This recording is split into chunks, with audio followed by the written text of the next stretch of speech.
Бог делает некоторые сравнения, потому что Он мудр и потому что Он знает, как страдает человек, у которого есть сварливая и сердитая жена, которая ссорится и постоянно испытывает гнев.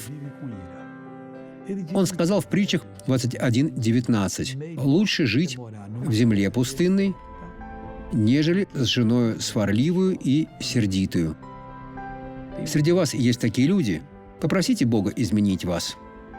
Так будет лучше. Иначе вы можете потерять мужа, или муж может потерять жену.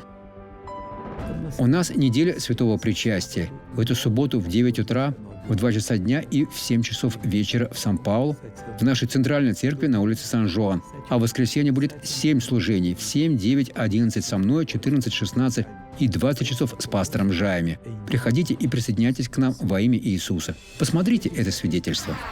У меня сильно болели ноги и были проблемы со спиной. Понятно, но я только что молился. Уже есть улучшение? Мне стало немного лучше, ведь я не могла сделать даже это. Вы даже не могли сами ходить? Нет, не могла. Я держалась. За других. За младших братьев. Но сейчас вы пройдете здесь сами.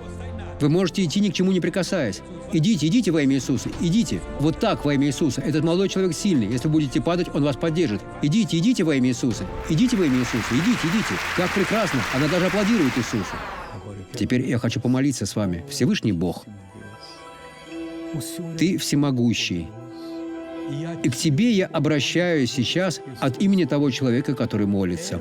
Он остро нуждается в Твоем присутствии, в Твоем благословении.